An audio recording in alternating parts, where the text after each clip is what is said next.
राम राम किसान भाइयों। आज हम बात करेंगे सरसों की कटाई के सही समय की। क्योंकि अगर कटाई जल्दी कर दी तो भी नुकसान, और अगर उसे काटने में देर कर दी तो भी नुकसान। सरसों की फसल आमतौर पर 110 से 130 दिनों में जो है वो पक कर के तैयार हो जाती है।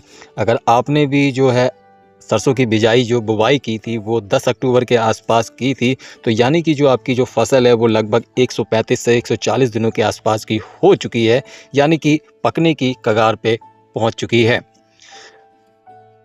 ध्यान दीजिए किसान भाइयों, कटाई जो है वो तारीख देखकर नहीं की जाती, फसल देखकर आपको करनी चाहिए।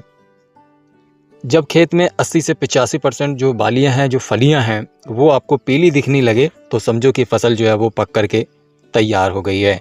पत्ते सूख कर गिर जाएं, अगर पत्ते हैं वो झड़ चुके होंगे तो यह आपकी पक्की निशानी है कि आपकी जो सरसों की फसल है वो पकने की निशानी है कि पक कर के तैयार हो गई है।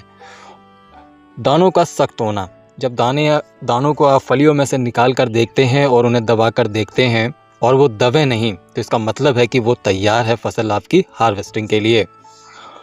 फली हिलाने पर खड़खड़ाने की आवाज़, हाँ, अगर फलियां आप हिलाते हैं तो खड़क खड़क की जो आवाज़ आती है फलियों में से, तो आप समझ जाइए कि आपका जो दाना है वो पूरी तरह से पक कर के तैयार हो चुका है।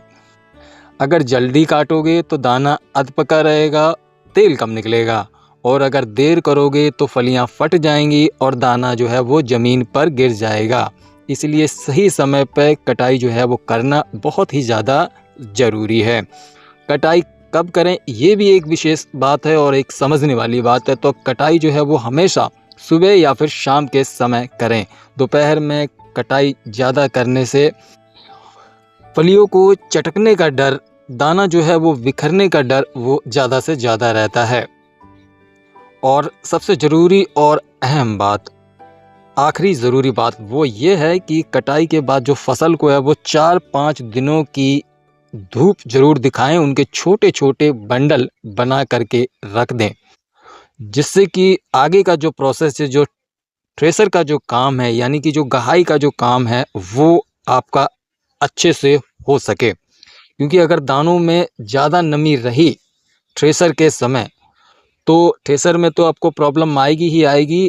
उसके बाद जो आपको स्टोरेज करना है, भंडारण है, उसमें भी जो है वो समस्या आएगी, क्योंकि जो है वो घुन लगने का जो डर है वो बना रहता है।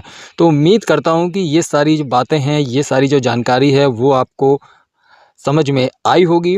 और अगर समझ में आई है तो हमारा ये वीडियो आप लाइक करें, और इसी प्रकार की वीडियो को देखने के लिए हमारे इस चैनल को सब्सक्राइब कर लें।